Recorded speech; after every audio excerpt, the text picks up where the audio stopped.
Anak adalah anugerah yang berharga. Tanamkan kepada mereka norma agama, serta rasa saling menghormati dan menyayangi. Jadilah panutan dan tempat mereka bertanya. Kembangkan potensi dan bakat mereka. Ketulusan dan kasih sayang serta bimbingan orang tua adalah pondasi kokoh untuk menghindari penyalahgunaan narkoba. Dipersembahkan oleh Badan Narkotika Nasional.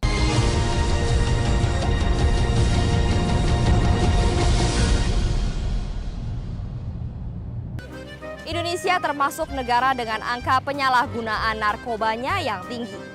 Hal ini mengundang keprihatinan Dr. Andi Hukom, sehingga kemudian ia memilih untuk melibatkan diri dalam berbagai organisasi untuk mencari penyelesaian masalah tersebut.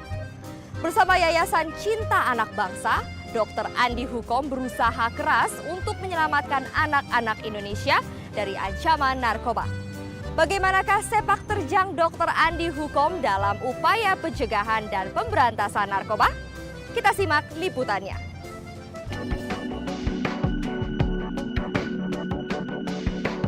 Mencegah lebih baik daripada mengobati. Sebuah pepatah lama yang masih relevan sampai saat ini.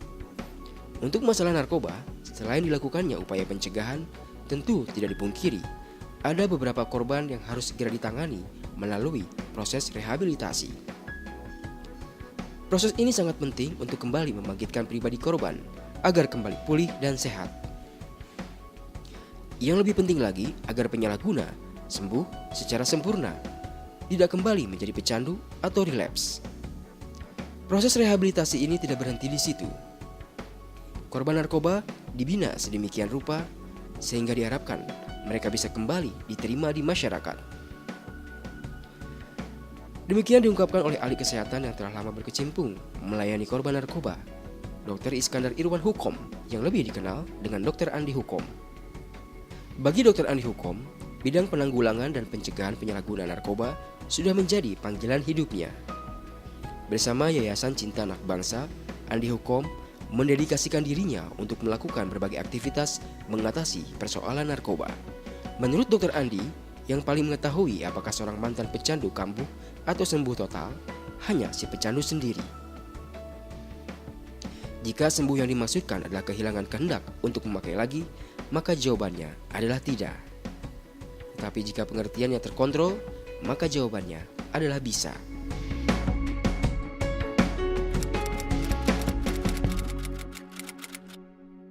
Seharusnya dengan banyaknya dibongkar pabrik-pabrik ya, prediksinya meningkat ya.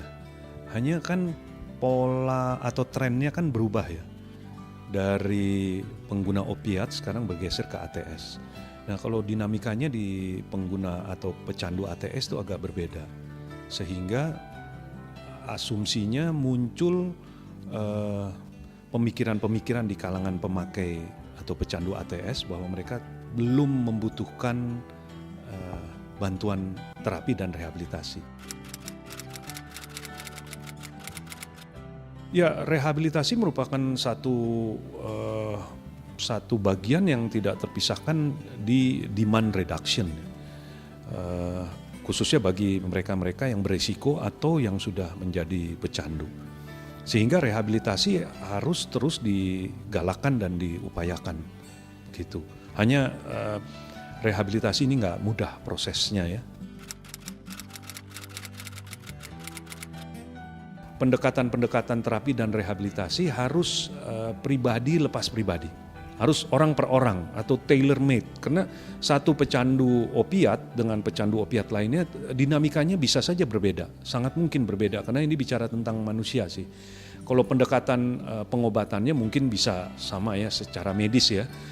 Misalnya dilakukan terapi substitusi atau obat-obat untuk penanggulangan gejala putus asa, mungkin itu sama dosisnya per kilogram berat badan dan lain sebagainya. Keluarga merupakan faktor pendukung yang kuat sekali peranannya.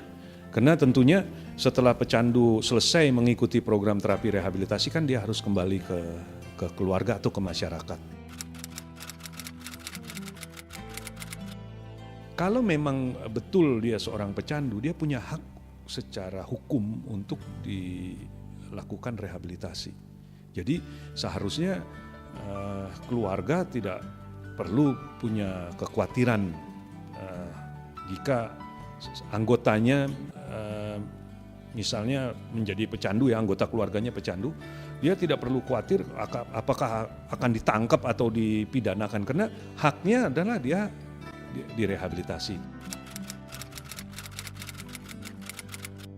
Gini ya, pecandu itu ada satu titik yang terkenal dalam dinamika adiksi itu sebagai hitting bottom atau rock bottom, titik yang terdasar.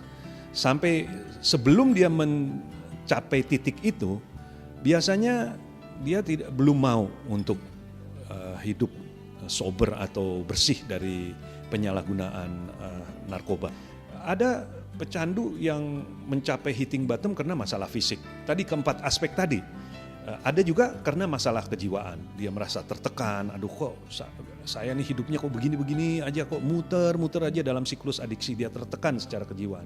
Ada juga yang merasa, aduh saya nih nggak pantas nih hidup begini di hadapan Tuhannya dan lain sebagainya. Saya sangat berharap bahwa peran serta masyarakat itu semakin meningkat dalam program-program pencegahan, bahkan juga penanggulangan dari peredaran gelap narkoba. Karena pemerintah, saya punya keyakinan bahwa pemerintah tidak akan pernah bisa mengerjakan masalah ini sendirian, sehingga butuh dari peran serta masyarakat.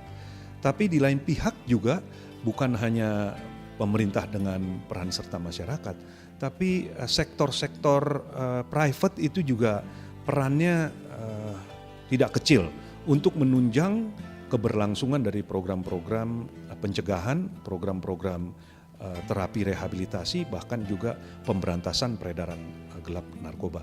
Nah, kalau tiga sektor ini bekerja sama, saya yakin kita bisa melihat suatu saat Indonesia itu bebas dari penyalahgunaan dan peredaran gelap narkoba.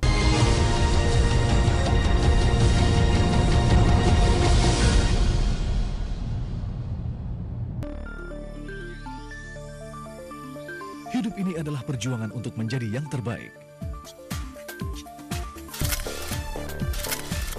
Pengorbanan dan kerja keras adalah perjuangan untuk meraih cita-cita dan prestasi. Karena keberhasilan tidak diperoleh begitu saja. Jangan ragu untuk mengambil keputusan yang benar. Bersama kita melawan narkoba. Dipersembahkan oleh Badan Narkotika Nasional.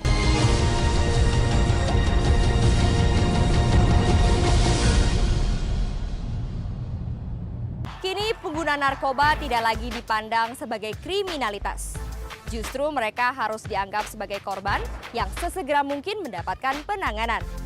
Tidak ada kata terlambat untuk menolong para korban dari cengkraman narkoba.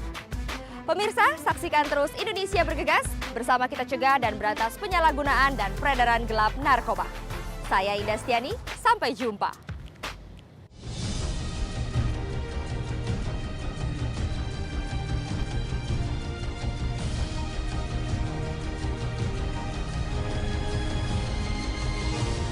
Dipersembahkan oleh Badan Narkotika Nasional.